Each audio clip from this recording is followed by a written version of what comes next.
Hello मेरे प्यारे साथियों, एक बार फिर से बहुत बहुत स्वागत है आपका हमारे YouTube channel late night study पर।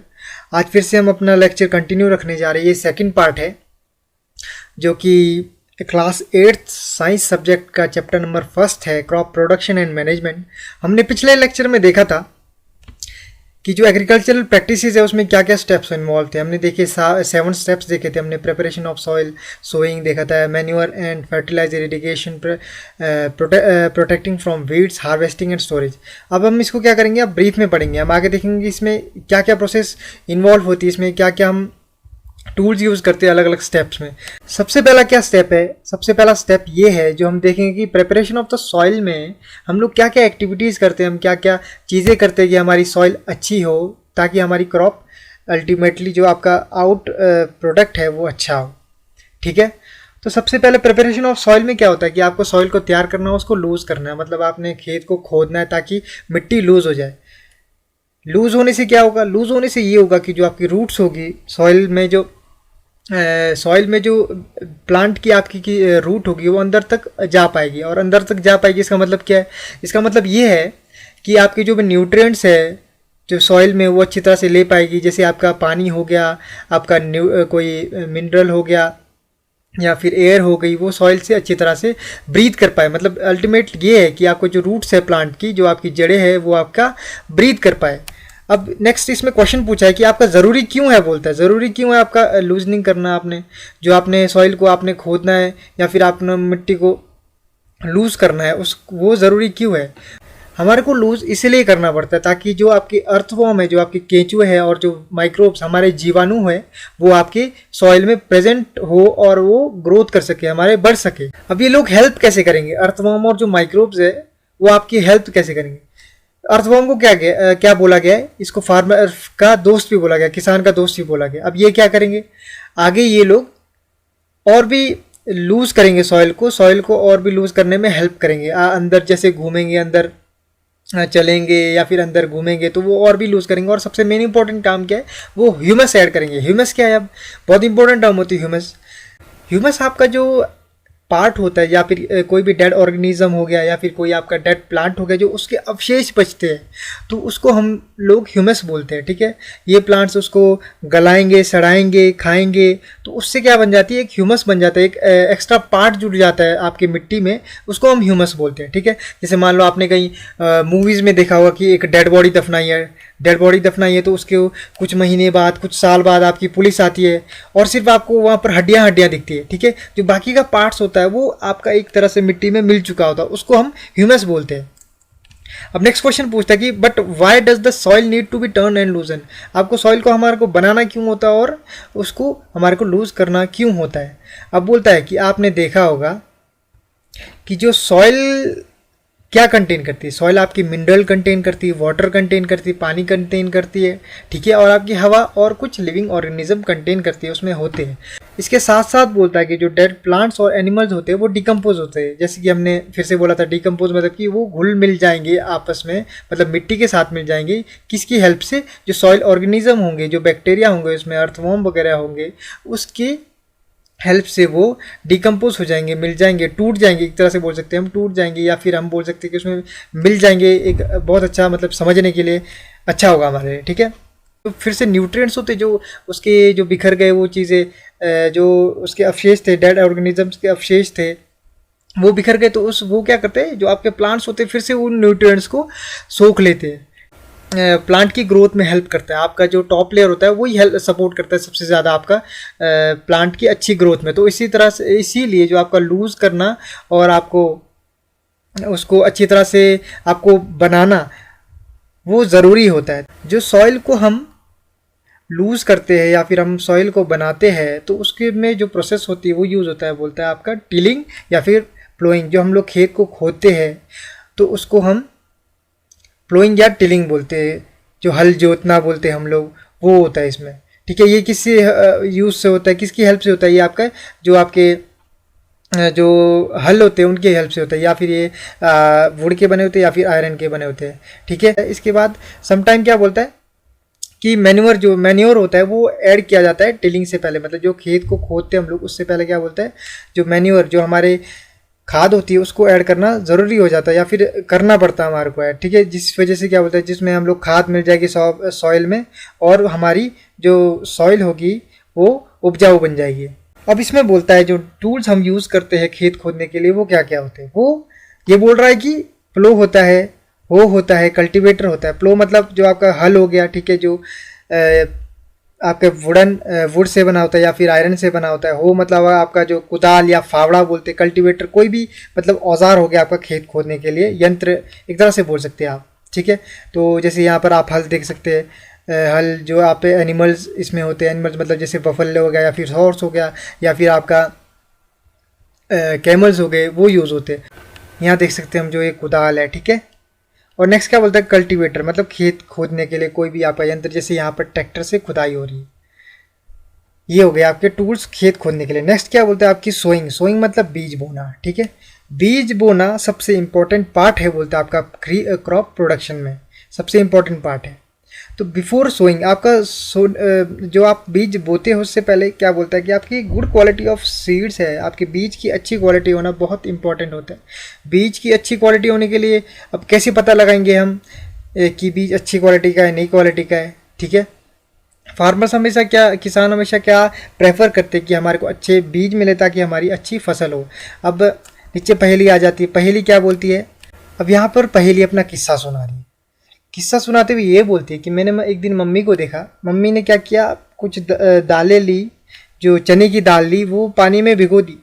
और उसने क्या देखा बोलती है, कुछ टाइम बाद मैंने देखा कि जो कुछ बीज है, कुछ दाने हैं, वो ऊपर आ गए, जो तैरने लगे वो पानी के ऊपर। तो वो परेशान हो गई या फिर उसके मन में क्वेश्चन आया कि वो क्यों तैर रहे हैं।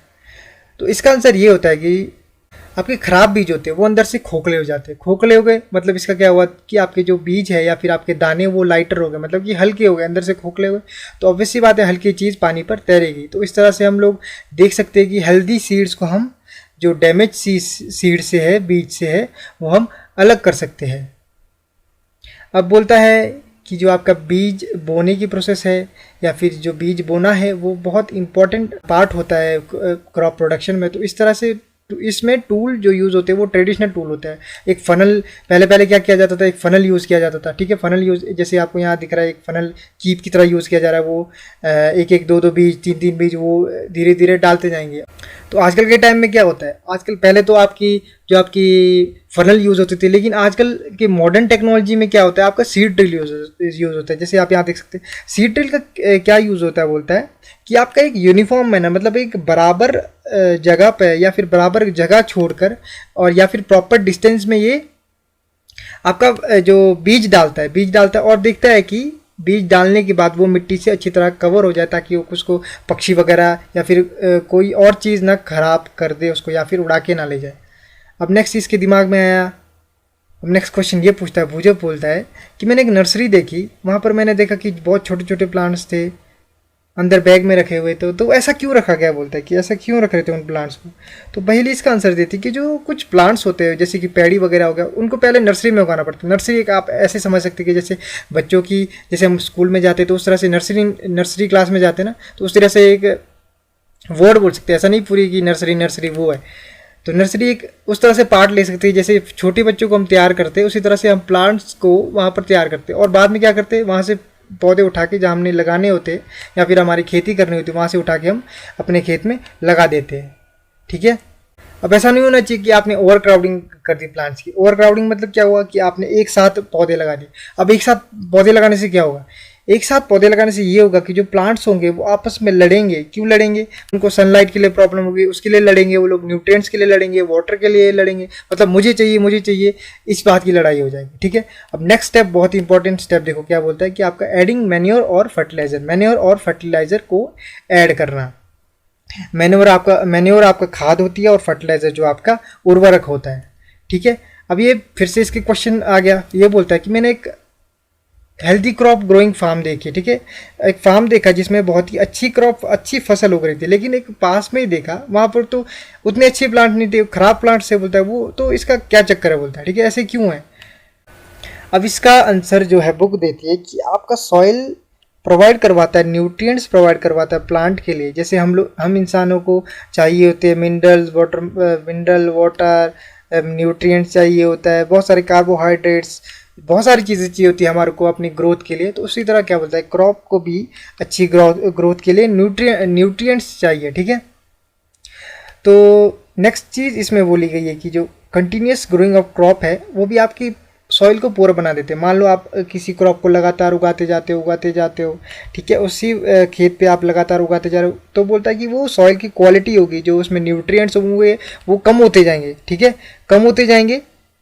तो इस तरह से क्या होगा, आपकी जो आने वाली फसल होगी वो अच्छी नहीं होगी। इसीलिए आप जो उसमें जो भी न्यूट्रिएंट्स है उसको दोबारा रिवाइव करने के लिए, मतलब उसको दोबारा लाने के लिए क्या बोलते हैं, उसको मैन्योर ऐड करते हैं, मतलब उसमें खाद ऐड करते हैं। इस प्रोसेस को क्या बोलते हैं, मैन्योरिंग प्रोसेस बोलते हैं।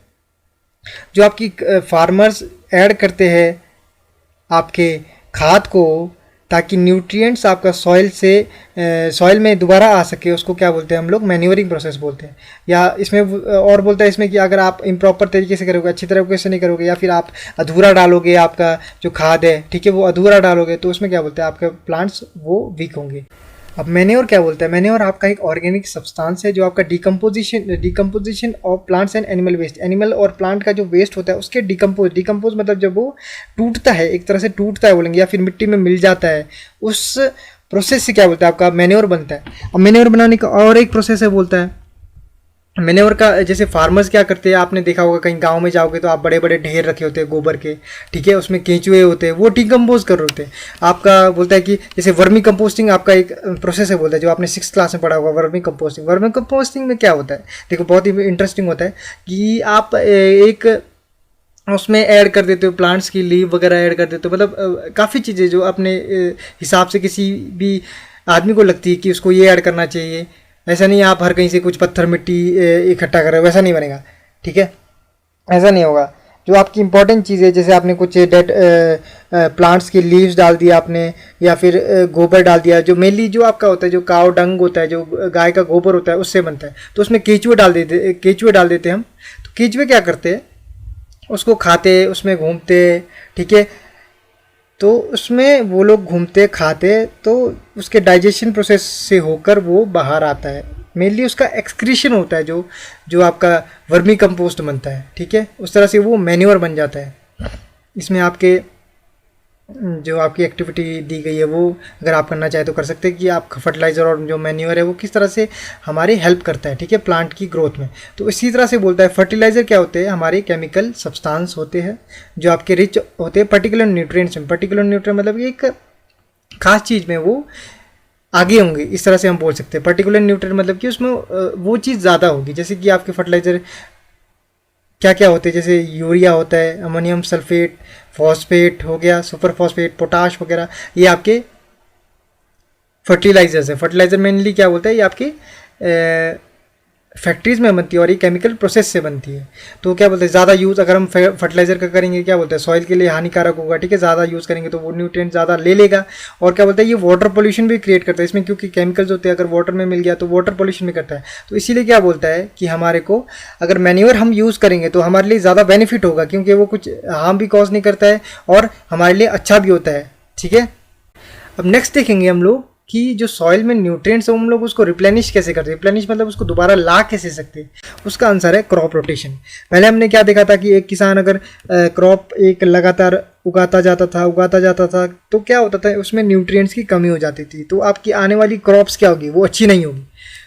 तो इसलिए क्रॉप रोटेशन भी एक अच्छा आइडिया है, अच्छी प्रैक्टिस है, जिससे हम क्या बोलते हैं, न्यूट्रिएंट्स उसमें एक स्टोर कर सकते हैं, या फिर आपको एक उसको दोबारा रिप्लेनिश या फिर उसको रिवाइव करने का हम टाइम दे सकते हैं, ठीक है। पहले क्या करते थे लोग, ऐसे करते, जो नदरन इंडिया में ऐसे करते थे कि कुछ पहले सीज़न में उन्होंने लेग्यूम्स मतलब जैसे कुछ फलियां वगैरह या दाल वगैरह वो बीज ली, और नेक्स्ट सीज़न में वो वीट बीजते थे। इस तरह से उनकी क्रॉप भी अच्छी होती थी और जो उसका नाइट्रोजन का रिप्लेनिश होता था, मतलब नाइट्रोजन की जो पुनर्वृत्ति होती थी, दोबारा वो रिवाइव करता था या दोबारा आ जाता था सॉइल में। तो इसी तरह क्रॉप रोटेशन आपकी हेल्प करती है रिप्लेनिशमेंट ऑफ नाइट्रोजन में, मतलब कि आपका नाइट्रोजन फिर से आ जाएगा सॉइल में, इस तरह वो हेल्प करता है, ठीक है, क्रॉप रोटेशन। तो नेक्स्ट चीज़ इसमें बोली गई है कि आपका फर्टिलाइज़र और मैन्योर में क्या अंतर है। फर्टिलाइज़र मेन हमने देख लिया कि मैन्योर क्या होता है, वो आपका ऑर्गेनिक सब्सटेंस से बनाया जाता है, जो आपके काउ डंग हो गया या फिर मेनली जो कैटल डंग हो गया या ह्यूमन वेस्ट होता है आपका, या फिर प्लांट के रेजिड्यू से बनाया जाता है, जो आपके प्लांट के वेस्ट होते हैं उससे बनाता है। और फर्टिलाइज़र क्या है, वो आपका तो इनऑर्गेनिक साल्ट है, फैक्ट्रीज में बनता है। और फिर से यहाँ बोल रहा है कि मैन्योर आपका खेतों में बनाया जा सकता है, ठीक है। और बोलता है कि फर्टिलाइज़र कहाँ होते हैं, आपके फैक्ट्रीज़ में बनते हैं। फर्टिलाइज़र क्या बोलता है, आपका ह्यूमस प्रोवाइड नहीं करवाता है सॉइल को। ह्यूमस मतलब जो हमने पढ़ा था कि डिकम्पोजिशन होगी आपकी, ठीक है। डिकम्पोजिशन जो आपके प्लांट्स के जो आपके जीवाणु होंगे, जो आपके फ्रेंडली दोस्त होंगे, वो आपके डिकम्पोज करेंगे, उसको मिट्टी में मिलाने में मदद करेंगे ताकि न्यूट्रिएंट्स हो पाए। तो वो फर्टिलाइज़र में नहीं होता है, तो बोलता है वो मैन्योर में होता है, ठीक है। नेक्स्ट बोलता है फर्टिलाइजर्स में बहुत रिच होते हैं लोग, नाइट्रोजन में, फॉस्फोरस में और पोटाशियम में बहुत रिच होता है, मतलब बहुत ज़्यादा होता है। लेकिन मैन्योर में नहीं है, वो नहीं होता है बोलता है इतना, रिलेटिवली इनके अगर कंपेयर करें तो उतना रिच नहीं होता न्यूट्रिएंट्स में, ठीक है। पर जैसे हम लोगों को पता है कि जो हमारे को ज़्यादा से ज़्यादा नेचुरल चीज़ें, ऑर्गेनिक चीज़ें यूज़ करनी चाहिए, तो मैन्योर आपका ज़्यादा फर्टिलाइज़र से अच्छा होता है। तो मैन्योर क्यों अच्छा होता है बोलता है, तो बोलता है कि अगर हम फर्टिलाइज़र से कंपेयर करें तो क्यों अच्छा है, क्योंकि बोलता है कि एनहेंस करता है वाटर की होल्डिंग कैपेसिटी। अगर मान लो कहीं आपने गोबर देखा होगा, उसमें पानी होगा, तो वो क्या करता है, ज़्यादा इकट्ठा करता है सॉइल। अगर आप सॉइल में पानी डालोगे तो थोड़ी देर बाद मतलब या सूख जाएगा या फिर कुछ अलग हो जाएगा या फिर वहाँ से गायब हो जाएगा, ठीक है, कुछ टाइम बाद। लेकिन क्या बोलते हैं कि अगर वही पानी हम गोबर में डालें या फिर जो हमारी खाद है उसमें डालें, तो वो ज़्यादा देर तक रिटेन करता है, मतलब अपने पास ज़्यादा देर तक रख सकता है। और नेक्स्ट बोलता है कि it makes the soil porous due to which exchange of gases become easy. Porous मतलब किसी छिद्रित टाइप, उसमें छेद ज़्यादा बना देगा वो, मतलब एक खेत में आपको, सॉइल में आपको ज़्यादा छेद टाइप बना देगा, जिस वजह से आपकी जो गैसेस का एक्सचेंज होगा, जो गैसेस आएगी जाएगी, वो अच्छी तरह से हो सकती है। और बोलता है it increase the number of friendly microbes, जो आपके दोस्त लोग हैं जीवाणु, उनकी क्वांटिटी बढ़ाएगा। और नेक्स्ट बोलता है improve the texture of the soil. Texture मतलब कि जो उसकी कॉम्पोजिशन होगी सॉइल की, जो उसमें जो उसका टेक्सचर होगा, उसकी कॉम्पोजिशन होगी, उसको अच्छी तरह बनाएगा, उसको इम्प्रूव करेगा। तो इसके बाद हम बची हुई चीज़ें नेक्स्ट लेक्चर में देखेंगे। तो तब तक आप लोग चैनल को ज़रूर सब्सक्राइब करें और इस वीडियो को ज़रूर लाइक करें। Thank you.